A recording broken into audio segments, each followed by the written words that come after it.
The new Miss Universe is Philippines! So guys, finally, nahuman ang Miss Universe. O nga atong unang buhaton karon is actually to celebrate the victory of Catriona Gray.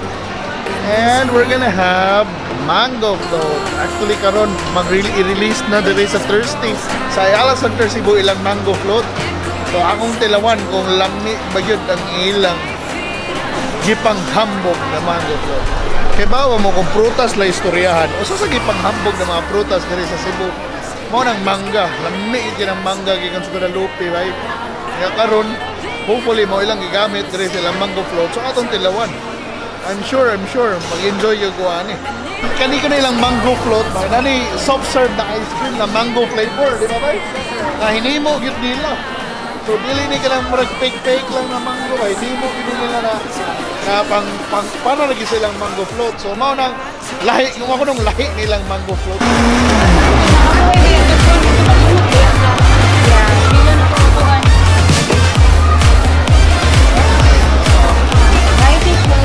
Samtang naghuwat ko sa akong mango float, ang tanong sa akong mga tao diri unsa ilang reaction sa pagdaog ni Catriona as Miss Universe 2018. So bay, unsa ang reaction pagdaog ni Catriona bay? Lipay ka unsa mong gibato? Lipay. Hila ka no? Wala. Ang sa antira na ako nihila. Ano reaction na ni daog si Catriona sa maka proud yun. Very smart. Gwapa gid kayo. So nihila ka wa? Ako nihilak, pero ako nihilak inside. Ikaw, nitanaw ka? Yes, of course. So wala ka ni Sold Squilla ha? Wala. Wala, oy. Bitaw. Bitaw yan. Ito yung reaction pag daog niya.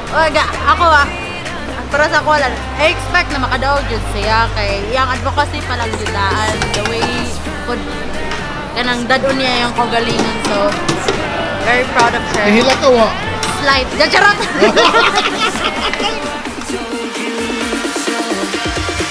But I told you so.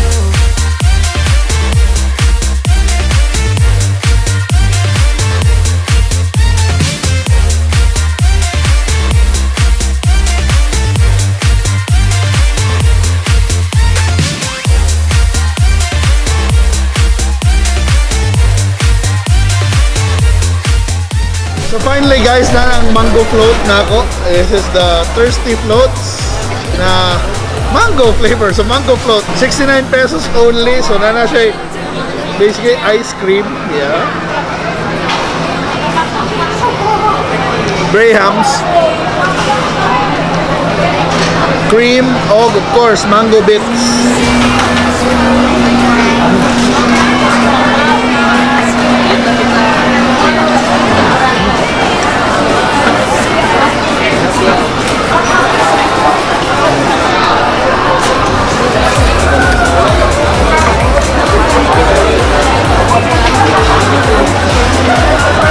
Kailangan ko niya kay mango kay ang flavor niya. Di kayo siya super tamis, baka lang di kayo siya dagang asukar. You'll know it's mango float good. Okay? You have the grahams and of course mango bits and cream.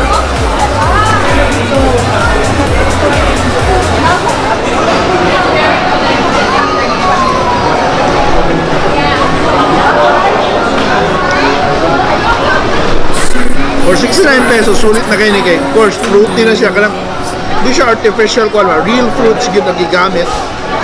Yeah, of course. Yeah, ilang ice cream maker ilag yun. May pagkahimo. 19 pa.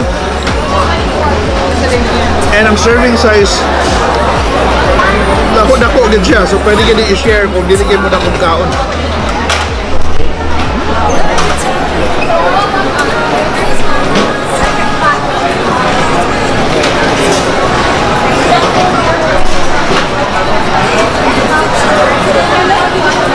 So now, available ni Sharon sa Robinsons Fuente, Robinsons Galleria, o diri sa Ayala Center Cebu, diri sa Food Choices Dapit.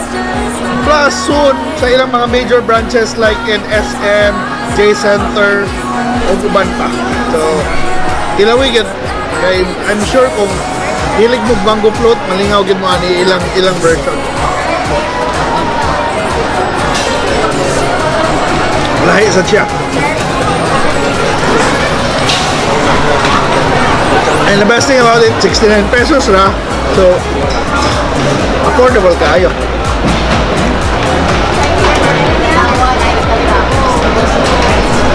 Awal ako, happy na ako mahurot.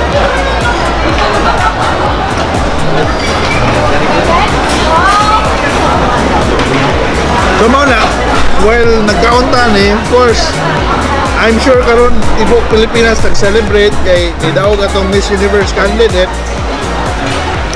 Congrats diay ka. Deserving kay ka.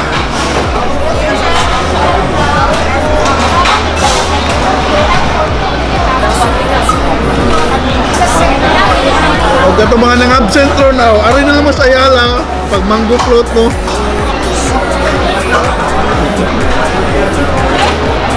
Wala, hurot na ko.